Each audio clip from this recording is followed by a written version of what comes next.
नमो नमः। आश्विन मास की प्रथम नवरात्रि को प्रथम एक दिवसीय कार्यशाला का आयोजन किया गया। इस कार्यशाला में चूने में भवन निर्माणार्थ सहबंध बनाने की विधि वर्णित की गई। तत्पश्चात इष्टिकाओं से 14 इंची भित्ति के निर्माण में सहबंध का प्रयोग करने की विधि भी बताई गई।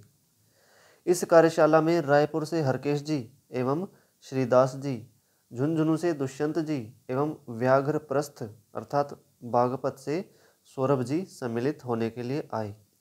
हरकेश जी ने विषमुक्त एवं देसी बीजों से कृषि पर चर्चा की। श्रीदास जी ने अपने अनुभव का प्रदर्शन करते हुए भित्ति निर्माण किया। दुष्यंत जी ने स्वयं कार्य करके देखा एवं आध्यात्मिक चर्चा भी की। सौरभ जी ने पूरी कार्यशाला की व्यवस्था संभाली एवं सभी गतिविधियों में सम्मिलित हुए। प्रथम विषय था यंत्र द्वारा सहबंध कैसे बनाएं। तो यंत्र द्वारा सहबंध बनाने के लिए आवश्यक सामग्री है चूना, बिना बुझा हुआ, मध्यम आकार का, जिसमें डली हो, जिसको कली भी बोलते हैं। चूने की भट्टी से बड़े बड़े आकार के डले निकलते हैं, मध्यम आकार की डली निकलती हैं और छोटी छोटी डलियां भी निकलती हैं। तो हमें मध्यम आकार का चूना लेना है, जो पाउडर बना हुआ न हो, जो उतरा हुआ ना हो। दूसरी आवश्यकता है हमें उस चूने को जलमग्न करने के लिए एक जलाशय की। 1 मण चूने को जलमग्न करने के लिए 3 फुट के जलाशय की आवश्यकता होती है। 3 फुट स्क्वायर में 1 मण चूना आ जाता है। तीसरी आवश्यकता है मिश्रक यंत्र। ये यंत्र धीमी गति से घूमना चाहिए। इसका जो पात्र है उसका आयाम 4 फुट के व्यास का होना चाहिए, जिसकी 2 फुट गहराई हो और इसके अंदर 1.5 फुट के भ्रामक अर्थात रोलर्स लगे हों, 1.5 फुट के डायमीटर वाले। 5 हॉर्स पावर की शक्ति द्वारा ये संचालित हो। चौथी सामग्री हमें चाहिए पत्थर का चूर्ण, जिसे यहाँ पर बदरपुर कहते हैं। अन्य क्षेत्रों में उसको डस्ट भी कह सकते हैं, या फिर स्टोन डस्ट कह सकते हैं, या फिर मोटा रेत, मोटा बालू, ये प्रयोग किया जा सकता है। पांचवी सामग्री है इष्टिका चूर्ण, जो कि लाल रंग का हो, सुर्खी भी कहते हैं इसको।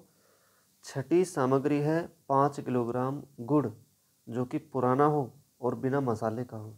अब विधि, सर्वप्रथम तो 5 सेर पुराना गुड़ लेकर उसको 100 सेर जल में मिलाएं और ढक कर छोड़ दें। इसको किसी गर्म स्थान पर रखें और वस्त्र से ढकें। 4-5 दिन में इसमें खमीर उठ जाएगा, इसमें झाग बन जाएंगे और दुर्गंध आने लगेगी, तब इसका प्रयोग करना है। 1 मण चूना 120 सेर जल में डुबो के रखना है। इसके लिए जो जलाशय की आवश्यकता है वो है 2 फुट लंबा, 1.5 फुट चौड़ा और 1.5 फुट गहरा। इसमें 1 मण चूना आराम से आ जाएगा। तो जितना आपके पास चूना है उसके अनुसार आप जलाशय का निर्माण करवा सकते हो। फिर 5 दिन पश्चात क्या करना है? 5 दिन पश्चात हमें 1.5 भाग पत्थर के चूर्ण का लेना है, 1.5 भाग इष्टिका चूर्ण लेना है और 1 भाग चूना लेना है। 1 मण चूने से 15 तसले का मसाला बनाया जा सकता है। ये सब लेकर एक एक करके चालू यंत्र में डालने हैं। सर्वप्रथम यंत्र में चूना डालें। 5 तसले चूना डालकर थोड़ी देर के लिए चलाएं। इसके कारण यदि चूने में कोई गांठ शेष है तो वो घुल जाती है। अच्छी गुणवत्ता वाला चूना ही खरीदें। ऐसा चूना न खरीदें जिसमें अलग से कंकर पत्थर मिलाए गए हों।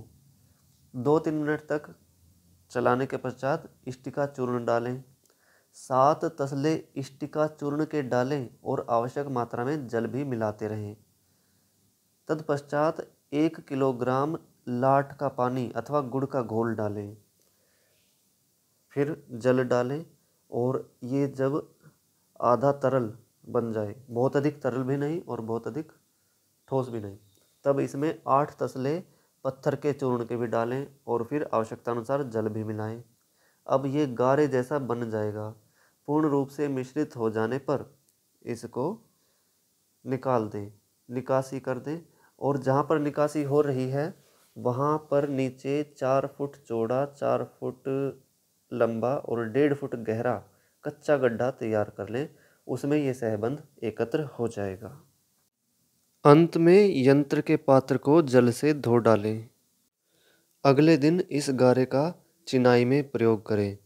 इसमें नमी बनाए रखें, जब तक नमी बनी रहेगी तब तक ये प्रयोग किया जा सकता है। 15 दिन तक, 20 दिन तक, 30 दिन तक इसमें काट लगाकर इसको पुनः पानी के छींटे मारकर प्रयोग किया जा सकता है। ये बहुत शीघ्र हार्ड होके सेट होके खराब नहीं होता। दूसरा जो विषय है वो इससे अगले अंक में प्रस्तुत करेंगे। धन्यवाद।